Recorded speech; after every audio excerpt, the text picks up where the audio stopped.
और इनका एक प्रॉब्लम ये है कि ये गायक हैं, इनको गाने के लिए बुलाओगे और ये मोटिवेशनल स्पीकर बन जाते हैं, ज्ञान देने लगते हैं और उस विषय पे ज्ञान देने लगते हैं जिस पे इनको जीरो नॉलेज है। उसमें का आसाराम बापू के चेला है मनोज भैया हैं? कि रवि भैया प्रेमानंद जी हैं, पवन भैया धीरेन्द्र शास्त्री बाबा हैं। क्या बोला? कब हो गया ये? कौन है ये लोग? इस वीडियो में दिनेश लाल यादव यानी भोजपुरी के सुपरस्टार एक तरफ से राजनीतिक सत्ता में देखी जाएंगे तो एक सांसद भी हैं और ये सीधा सीधा अपना निशाना साधे हुए खेसारी लाल यादव के ऊपर और खेसारी लाल के लिए कह रहे हैं कि ज्ञान देने लगते हैं। यानी खेसारी लाल को कह रहे हैं दिनेश लाल यादव कि अगर इनको भोजपुरी इंडस्ट्री में कहीं गाना गाने के लिए बुलाती है या कहीं भी किसी स्टेज शो पे या किसी भी प्लेटफॉर्म पे या कहीं कोई व्यक्ति इनको गाना गाने के लिए बुलाता है तो वहां पे जाने के बाद ये मोटिवेशनल स्पीकर बन जाते हैं, एडवांस ज्ञान देने लगते हैं। जिस क्षेत्र में ज्ञान नहीं है उस क्षेत्र में ज्ञान देना शुरू कर देते हैं खेसारी लाल यादव। ये कहना दिनेश लाल यादव का है और दिनेश लाल यादव जो कि इस वक्त सांसद है बीजेपी में और बीजेपी के सांसद होने के बावजूद भी एक ऐसे छोटे छोटे बातों और छोटे छोटे वो सूक्ष्म से सूक्ष्म मुद्दा बना रहे हैं, वो विवजा का मुद्दा बनाया जा रहा है। इस चुनावी मैदान में कहीं भी चुनाव का मुद्दा नहीं दिख रहा है, हर जगह केवल एक ही मुद्दा दिख रही है जो आपसी मतभेद को बढ़ावा दे रही है। दोस्तों जैसे बात हुई थी, जैसे कि मैं बता दूं आप सभी को, खेसारी लाल एक ट्रेंडिंग स्टार है जो कि भोजपुरी कलाकार है और दिनेश लाल यादव भी एक ट्रेंडिंग स्टार है जो कि भोजपुरी इंडस्ट्री के कलाकार है, सितारे हैं। अब भोजपुरी को बनाने वाले 5 ऐसे दिग्गज स्टार को मैं नाम बता रहा हूं जो पांचों मिलकर के पूरे भोजपुरी इंडस्ट्री को खड़ा किए। पहला मनोज तिवारी, दूसरा रवि किशन, तीसरा दिनेश लाल यादव और चौथा जो कि अभी खेसारी लाल यादव और पांचवा जो पवन सिंह। ये 5 वो दिग्गज है जो भोजपुरी इंडस्ट्री को बनाए, भोजपुरी को खड़ा कर दिया, भोजपुरी को अपने देश से नहीं बल्कि विदेशों तक आज भोजपुरी का परचम लड़ाने में ये पांचों अपनी अपनी पूरी जोर लगा दिए, पूरी एड़ी चोटी की जोर लगा दिए। अब बातें यहां तक तो सही है कि भोजपुरी के सभी दिग्गज हैं, भोजपुरी इंडस्ट्री के सभी ये महारथी हैं, लेकिन फिर ऐसी छोटी छोटी बातों को लेकर के आपसी मतभेद और इतना विवाद क्यों? जिस चुनावी मैदान में चुनाव की मुद्दा आना चाहिए, जहां पर चुनाव के क्षेत्र में जीत के लिए और चुनाव में रणनीति की जरूरी है, वहां पे आपसी मतभेद क्यों? दरअसल ये सभी मतभेदों का मैं बात बता देता हूं। दरअसल हुआ क्या कि 4 दिग्गज भोजपुरी की स्टार, 4 दिग्गज भोजपुरी इंडस्ट्री की स्टार पवन सिंह, दिनेश लाल यादव, मनोज तिवारी, रवि किशन, ये बीजेपी में है यानी एनडीए गठबंधन में बीजेपी की पार्टी से हैं, यानी बीजेपी में ये है 4 दिग्गज।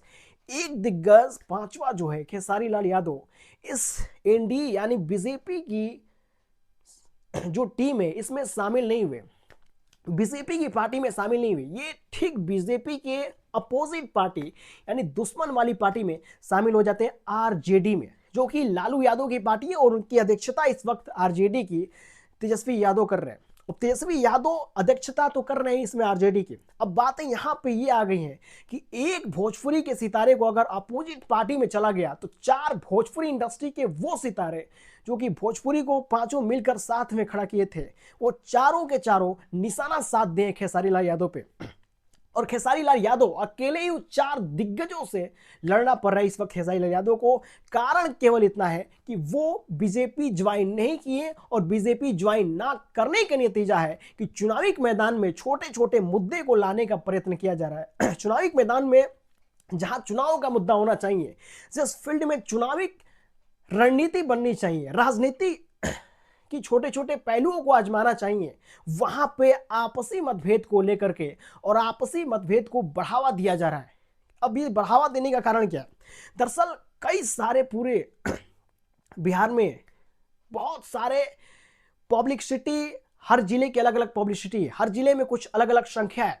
कुछ जिले में किसी स्टार को ज्यादा चाहने वाले तो कुछ जिले में किसी स्टार को ज्यादा चाहने वाले। ये 5 भोजपुरी के वो दिग्गज हैं, ये पूरा बिहार चाहता है इनको और 4 एक पार्टी में एक तरफ और एक तरफ हो गया।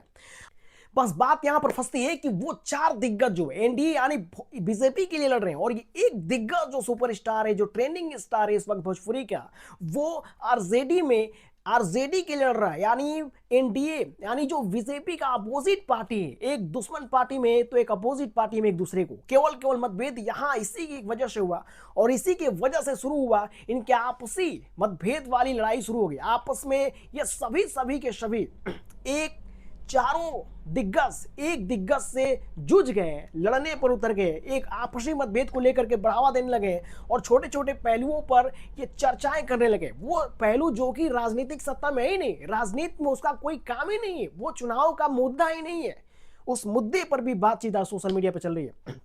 फिर एक तरफ दूसरे तरफ दिनेश लाल यादव फिर खेसारी लाल को कहते हैं, और अगर आप ये बोलते हैं कि रवि किशन ने कुछ नहीं किया, मनोज तिवारी ने कुछ नहीं किया और निरहुआ ने कुछ नहीं किया, तो जब ये लोग सांसद होकर कुछ नहीं किए तो आप विधायक होकर क्या कर लेंगे?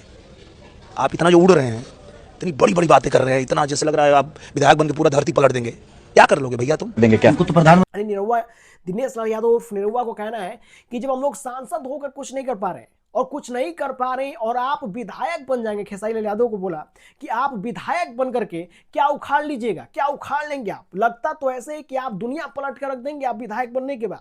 ये जबान है दिनेश लाल यादव ने कहा खेसारी लाल यादव को।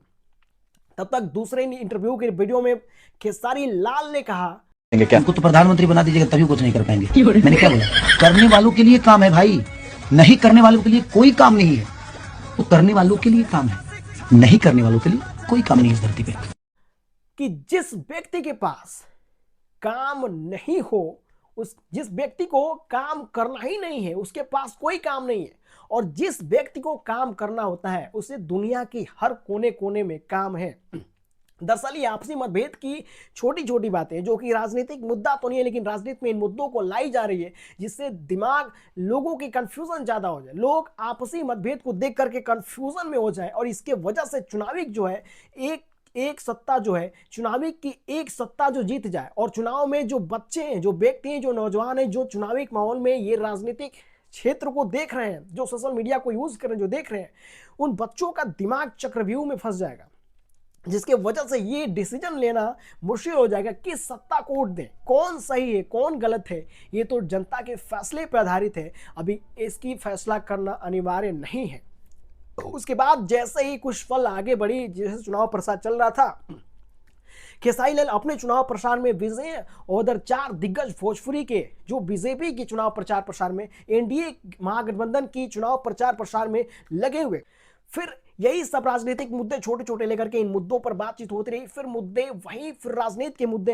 दरअसल मैं कहना यह चाहूंगा कि जहां तक राजनीतिक मुद्दा है वहां तक राजनीति को रखिए, बहुत अच्छी बात है, लेकिन राजनीतिक मुद्दा में जहां पर्सनल मुद्दों का काम नहीं है वहां पर्सनल मतभेद के मुद्दों को मत रखिए। इससे भोजपुरी के वही सभी दिग्गज स्टार को ही नुकसान होगा। जहां एक तरफ भोजपुरी में लोग जाने के लिए तरसते थे, जहां एक तरफ भोजपुरी में एक रोल मिल जाए, भोजपुरी में कहीं काम मिल जाए, भोजपुरी इंडस्ट्री में कोई एक छोटा मोटा भी सितारे बन जाए, वहां लोग पहुंचने के लिए तरसते थे।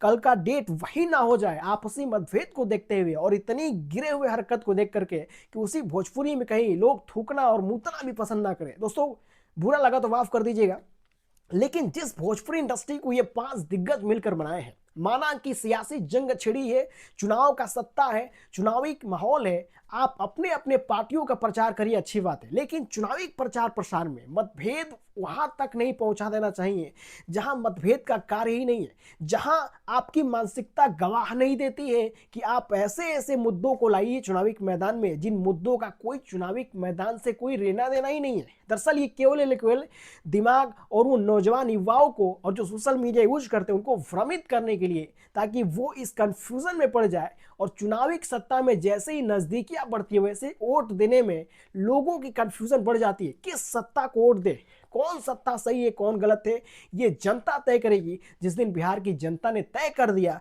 कि ये सियासी सत्ता सही है और ये सियासी सत्ता उनको नहीं चाहिए, तो उसी दिन समझ में आ जाएगा कौन सियासी सत्ता सही था और कौन सियासी का सत्ता गलत था। फिर मिलेंगे एक नई खबर में, तब तक के लिए थैंक यू गाइस।